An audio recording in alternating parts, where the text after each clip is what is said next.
देखिए, जो हो रहा होता है ना उसके ऊपर बोलने की आप में हिम्मत होनी चाहिए।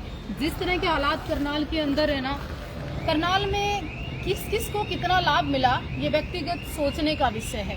क्या आप अपने ही लोगों को, आप सत्ता में रहे, आपने मलाई खाई, राज्य किया, फिर आप रूसते हो, फिर आप मनते हो। ये रूसना मनाना ही चल रहा है चुनाव में, और चल क्या रहा है। भाजपा जिस तरह से आगे आई, भाजपा ने जिस तरह से काम किया, जिस तरह से जगमोहन आनंद जी इतने अच्छे व्यक्ति चुनाव लड़ रहे हैं, पंजाबी वोट 70,000 है, उसके बाद भी कुछ लोगों की रुसा मनी नहीं खत्म हो रही चुनाव में। चुनाव होगा क्या पता नहीं। आपने अभी एक कहा अपनी बातचीत के बीच में कि बात करने का साहस होना चाहिए, तो ये बात करने का साहस आप किसको लेती हैं, किसके बारे में कह रही हैं आप? मैं अपने बारे में बात करती हूँ और अपनी बात करती हूँ। लेकिन आपने अभी तक प्रत्यक्ष रूप से फिर भी नहीं कहा कि किसको लाभ हो रहा है। मैं बता रही हूँ, आप राजनीतिज्ञों की तरह, एक सफल राजनीतिज्ञ जो होता है बात को घुमा करके जवाब देना, बखूबी आपसे कोई सीखे। जी जी, थैंक यू सो मच। आपने एक ही शब्द में हमारी तारीफ कर दी।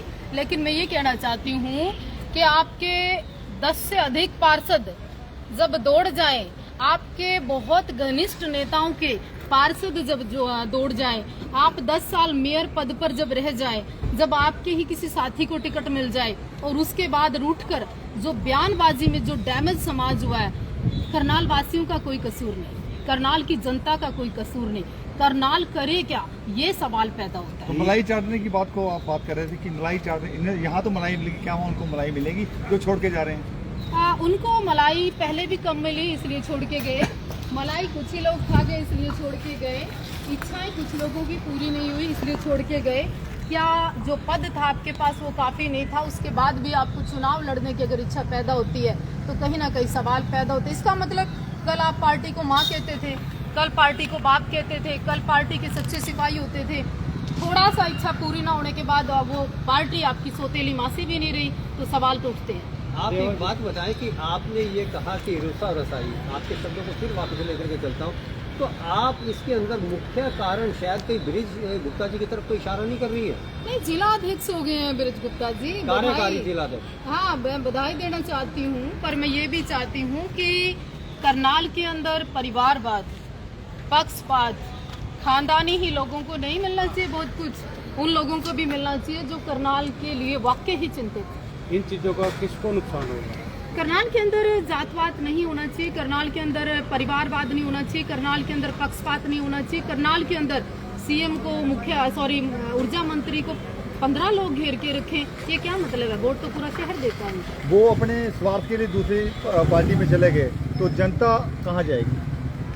मनोहर लाल खट्टर जी जब यहाँ के मुख्यमंत्री थे, उनको 15-20 लोगों ने छोड़ा नहीं, 10 लोग उनके इतने घेरे के अंदर थे कि मुख्यमंत्री अपनी बात आम लोगों तक और आम लोग मुख्यमंत्री तक अपनी बात नहीं पहुंचा पाए, इसलिए जो गैप हुआ उसी ने भाजपा का नुकसान किया। कुरुक्षेत्र में नरेंद्र मोदी जी आए थे और उनके बैनर से मनोहर लाल खट्टर जी का फोटो ही हटा दिया गया। और अब मनोहर जी को जो है हरियाणा के अंदर ना ला करके उनको समस्त भारतवर्ष में स्वच्छता की दृष्टि से कि साफ होना चाहिए, वो जिम्मेदारी लगा दी गई है, तो आप क्या कहना चाहेंगे इस बारे में? देखिए, माननीय मनोहर लाल खट्टर जी बड़े ईमानदार हैं, बड़े सहज हैं, बड़े अच्छे हैं, उनसे मेरा भी आत्मिक लगाव और प्रेम है, हमारे खुद के आश्रम वो आए हैं, पर मैंने उनसे साथ एक ही बात की हमेशा कि जो आपके चारों ओर एक घेरा है, चारों ओर जो आपके अपने घनिष्ठ नेता हैं, चारों ओर जो दबंग पर्सनैलिटी के लोग हैं, इस ओरे से बाहर निकलिए, ये नेगेटिव ओरा सारे शहर को दूषित करता है।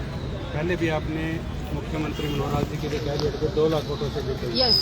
अब जगमोहन आनंद जी कितने वोटों से जीते? जगमोहन आनंद जी तो जीत जाए, मैं शुभकामनाएं देती हूँ एडवांस में, पर जगमोहन जी को जीतने क्या उन्हीं के लोग देंगे? जगमोहन जी के जो रूसी जैसा काम चल रहा है ये सफल हो पाएगा, या जीतने के बाद भी क्या ये लोग उनसे काम होने देंगे? क्या शहर का विकास इसी झंझट में कभी लड्डू कड़वा कभी मीठा यही चलता रहेगा? शहर में इसके ऊपर उठकर भी काम करना चाहिए। आप समाज के लोगों को क्या संदेश देना चाहेंगे अंत में?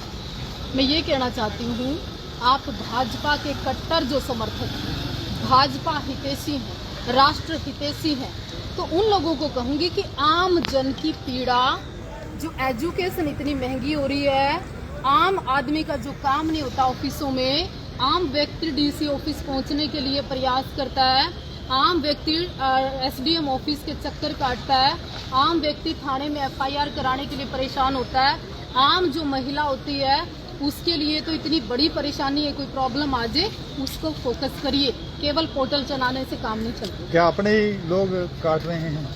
वाई नॉट, नो डाउट, तानाशाही बहुत जगह है, उसको ठीक करना पड़ेगा। भाजपा का दोष नहीं है, भाजपा चलाने वाले लोगों का दोष है। किस तरह से देखते हैं विधानसभा चुनाव में 500 विधानसभाओं के तरह से देखते हैं? मैं 5 नहीं, मैं तो 90 देखती हूँ। 5 नहीं, मैं तो 90 की बात करती हूँ। मैं तो पूरे राष्ट्र की बात करती हूँ, लेकिन करनाल में और इंद्री में और जो आसपास नीलूखेड़ी में जो माहौल है, कहीं ना कहीं ठीक टिकट वितरण ना होने का कारण ये लॉस होगा। लगातार जो है बीजेपी छोड़कर कांग्रेस ज्वाइन कर रही है, कहीं ना कहीं काफ़ी घाटा होने वाला है। हाँ देखिए, आप अपने लोगों को इतने लंबे समय तक भी रोक नहीं पाए तो कहीं ना कहीं कमी आपकी भी होगी। क्या कुछ कारण मानते हैं, क्योंकि लगातार